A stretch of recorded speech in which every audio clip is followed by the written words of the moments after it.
DC will be reportedly making more R-rated movies. That is the headline on today's MBE movie news. And this one is coming in from Cinema Blend. Incidentally, I'm John from MBE if you're not aware. And it's pretty self-explanatory really. DC are looking to make more R-rated movies in the coming years, following on from the shock success, some would say, of The Joker, of course, crossing over $1 billion worldwide, becoming the most profitable comic book movie of all time. Although even now it feels dirty to suggest that Joker was an out-and-out comic book movie. It wasn't. It was a drama-driven, deep character study looking at societal effects on one man, one loner guy, essentially. So it feels dirty to say it's a comic book movie. It isn't in a traditional sense, but it is. It's under the DC banner, and it's of course Joker, so it is a comic book movie. But look, I'm going to say, first and foremost, this excites me tremendously. I seem to say that every show. I'm getting all excited, as if I'm popping the speed or something, but I'm not. I'm not a methamphetamine abuser. I'm just a deeply happy guy when it comes to hearing news like this. DC going down that darker, grittier route, essentially, trying to differentiate themselves from Marvel and what they're doing with their very kid-friendly, very flower power, bright, airy MCU movies. This is the correct decision for DC going forward. I've said from day one, we've been doing shows, audio and video, for the last 2.5 years, and I've been very adamant from the get-go that for DC to flourish in a world side by side with the MCU, they have to go down the route that Fox were doing when they had the rights to, obviously, the mutants and obviously X-Men, what they did with Logan, going a darker, grittier, R-rated direction, what they did with Deadpool, going R-rated with swearing. This is the route that DC had to take from day one. They cannot go toe-to-toe with Marvel and do what Kevin Feige is doing better than Kevin Feige. They can't do it. They have to do something different. And they finally seem to have screwed the nut, as they say here in Scotland, get the right person in to helm Warner Bros. And DC, and then finally take a creative decision to make things more darker, go down the route that Ezra Miller was wanting just 4 or 5 months ago, and apparently the suits were cringing at.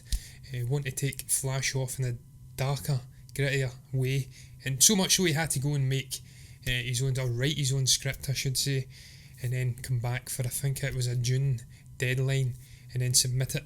Now that's now been delayed. I think there's no rumours on where that's going to be going. Apparently it isn't going to film until 2021, but the rumours are that it could be indeed this darker Ezra Miller script that he has won the day.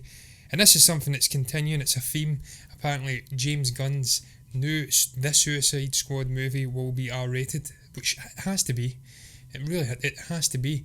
These are nefarious anti-heroes coming together and kind of are working for the common good, but they're still nefarious anti-heroines and heroes doing anti-hero things, and that has to be R-rated. It's a grittier, darker comic book story, and to do it justice, you have to take that unique blend of James Gunn's humour and the music that he loves to implement into his movies and give it a bit of violence as well. We've seen elements of it in the original Suicide Squad, the heads exploding and whatnot, but it needs to be ramped up to the max, and just again differentiate from what Marvel are doing, because they're doing their thing and they do it the best. No one can top it. We've seen Universal try it with their dark monster universe, flat out failed. Cinematic universes are dead in the water. Just do your own standalone movies like DC have now decided they want to do. And again, without getting off on my soapbox and gibbering away endlessly, the fantabulous emancipation of one Harley Quinn, Birds of Prey, is apparently also toying with an R-rated, rating, for lack of a better phrase. The only thing that's perhaps holding back that movie attaining an R rating is the sizable budget, and Warner Brothers and DC looking to get back as much profit as possible. And how do you do that? Well, you do that by doing the Disney way of thinking, opening it up to as many demographics as is humanly possible and bringing in that Spondulix. But look, I'm all in all really excited to see this change of direction, just in terms of forgoing the cinematic universe, focusing in on singular standalone movies. Well, in the Batman's case, it's potentially a trilogy that Matt Reeves is crafting, but more standalone, fixating on one character and his group of independent villains, as opposed to feeling the need to interconnect everything just for the sake of it. This is the correct route for DC. They are rating darker style, fits and blends I should say, merrily with what they've been doing in the comic books. Their comics are more darker and more serious. Everyone loved Christopher Nolan's The Dark Knight trilogy, and why was that? Because it was realistic, it was grounded in today's society, and it was darker, and it was gritty. That's what we want with the Batman, that's what we want with potentially Superman, be it the Michael B. Jordan or Henry Cavill one. That's what we want with Flash. We want darker storytelling, mixed with humour when it's needed, and some great action. But look guys, I've not got much more to add. It's very exciting. I cannot wait to see what DC does going forward. They seem to be finally on the right path. They're getting the right directors on board, they're getting their tone just right, and they've hit the ball out of the park with the last few releases with Aquaman, obviously Shazam and Joker. So all in all, I'm excited for DC going forward. They can maybe live harmoniously with Marvel finally, without trying to chase their coattails all the time. But look, I'll move on to the next topic on that note, because I've got to fit a blog rundown in here as well, which is going to be mightily difficult to do in 30 minutes. This one is all about Rian Johnson's latest release. It's Knives Out, of course, and the critics are giving their thoughts on this movie. I did it yesterday with Sam Mendes's 1917, and I'm doing it today with Rian Johnson's Knives Out, a movie which I am really looking forward to, despite my deeply conflicted views on that round-headed man's wanting destruction of Star Wars with The Last Jedi. They're pretty congratulatory, if I can say it. It's a very hard word to rhyme off of a tongue though, about this movie. They're heaping praise on it, and that shouldn't be a surprise given the more liberal leanings of the media and obviously of critics alike. And look, I'm saying that from a guy who's most definitely a left-wing, almost socialist when it comes to politics. So I am saying it from the same side of the political spectrum. I'm not doing down on them by any means, but they are very praiseworthy of this movie, and I'll go through some of the quotes briefly, but they're very long and winded. Just as effective as a goofy social satire as it is as diverting shaggy dog story, this is a movie that knows when to pour on gas and when to ease up, which is good, and that also benefits from performances that are thoroughly committed, even when the actors are clearly in on the joke. Once the game is afoot and Knives Out, its steps are nevertheless light, swift and sure, so that's good. That's intriguing. We're getting jokes which the actors are perhaps in on, and they're doing a great job acting it out. It's nice to see. Someone else also goes on to say that I could point out some spoilerly nitpicks and after the fact qualms or calms, I don't know how you say that word, but the movie works far more than it doesn't and ends on a high note. The cast is a blast, with all of them relishing the chance to chew, often against type. In Chris Evans' case, he's saying stick it up your ass or something, which is very much against type. It's no Steve Rogers. And they also say that there's some twists, surprising and arguably older kid-safe mystery plot. Good is not the enemy of perfect. Warts and all, Rian Johnson's Knives Out is a damn good movie. Now, I could go on reading them endlessly, but needless to say, it looks like Rian is finally doing what he should have done from the very get-go. Not go into a preconceived franchise with 30-40 years worth of story and legacy characters much beloved to many a generation. No, what he does best is independent storytelling with dialogue heavy movies with interesting, colourfully crafted characters and settings. We've seen it with Brick, we've seen it with Looper. The guy knows how to make a movie. He's a wonderful filmmaker. Can't take that away from him. Even Star Wars The Last Jedi, in some ways it was okay. That's the most I can damn it with faint praise. It was okay. Visually, absolutely stunning. One of the greatest Star Wars movies of all time.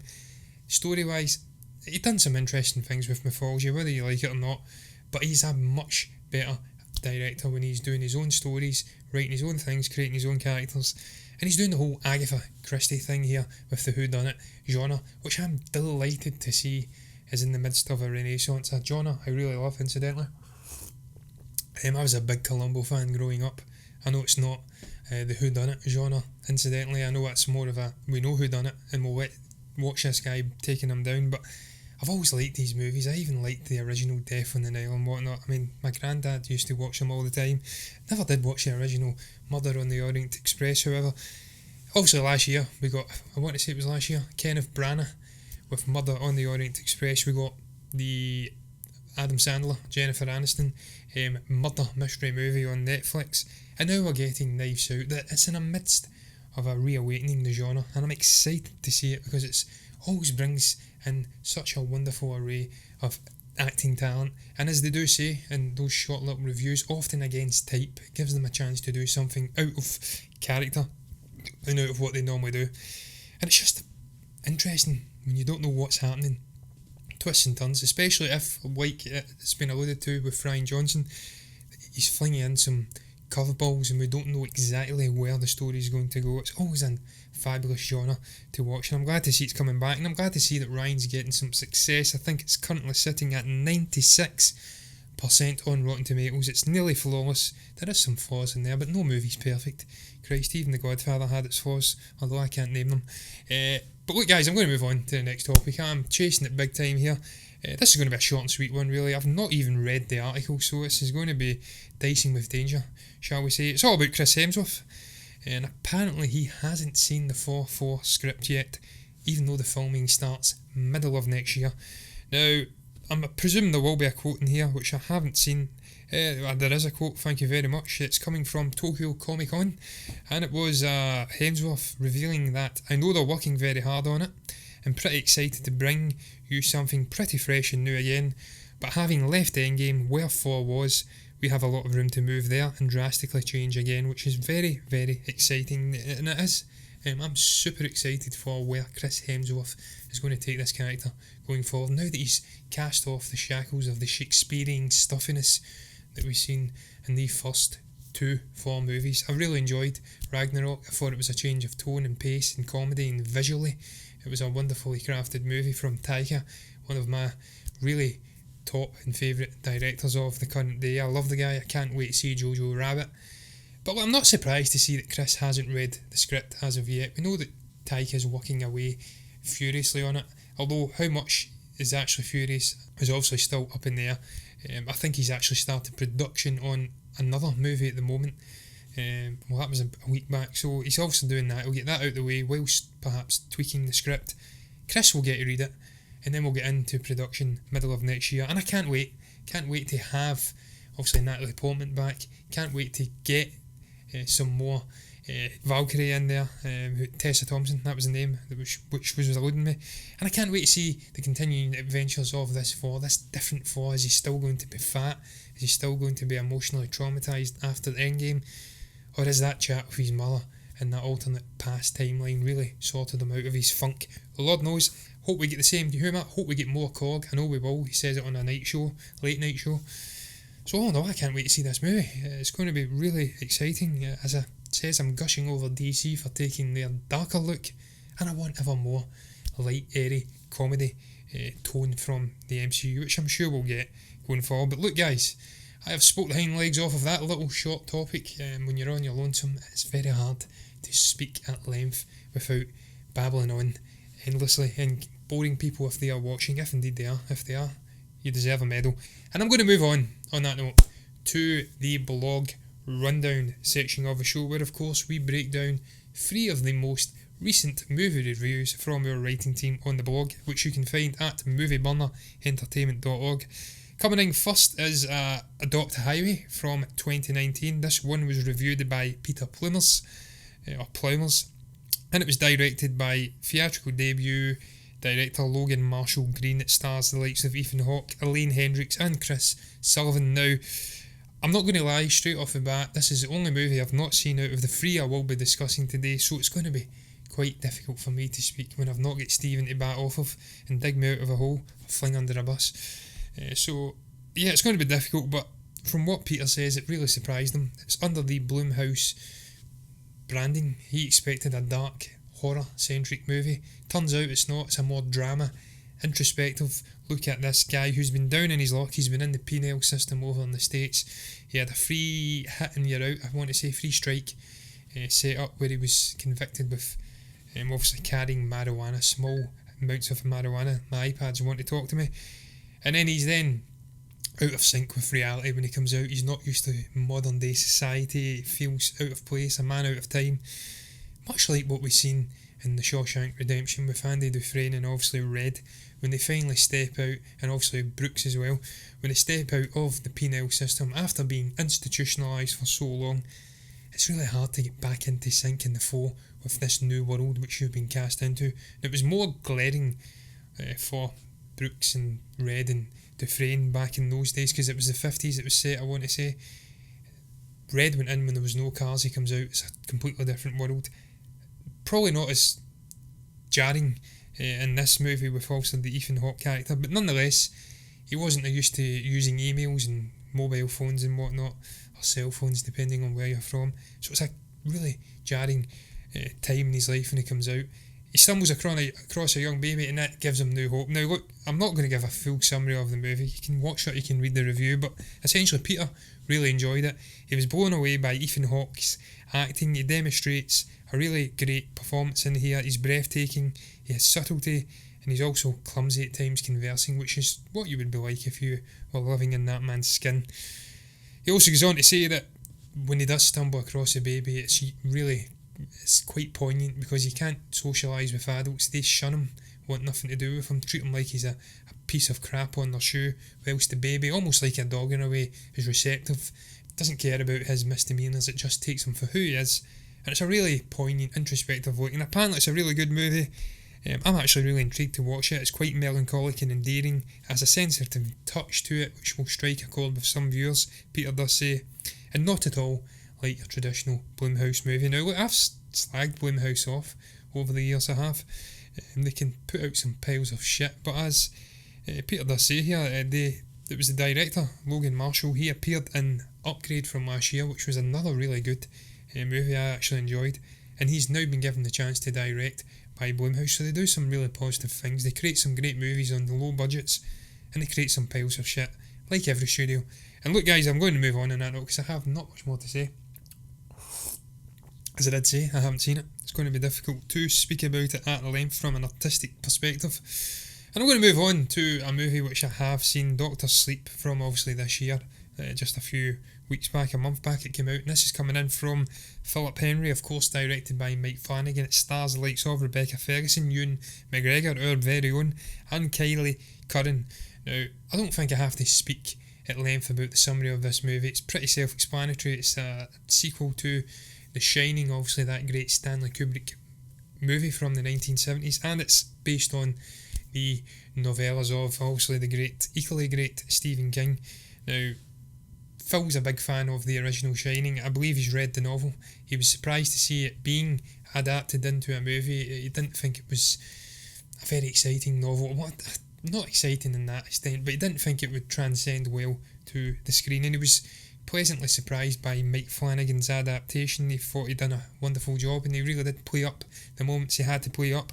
And he's right in what he says about this movie. It is a really intelligently crafted horror movie. I think he's done a really good job, Mike, of balancing the two different estates, the Stephen King estate and the Stanley Kubrick estate. If you're making a sequel to one of the all-time great psychological horror movies, even though it was apparently poorly adapted, then you really have to take some elements from it. You can't do something completely different visually, not give us any Easter eggs and any sort of a harkening back to the Overlook. You have to do something that connects the two, but also you have to appease Stephen King in this more Shining heavy movie, and I think he does it perfectly. I really think it's a fantastic horror movie. It's quite intelligent. Phil agrees with me that it's slow paced but never boring. The first 45 minutes to an hour is quite slow, but it's intelligent in the way that it's utilised.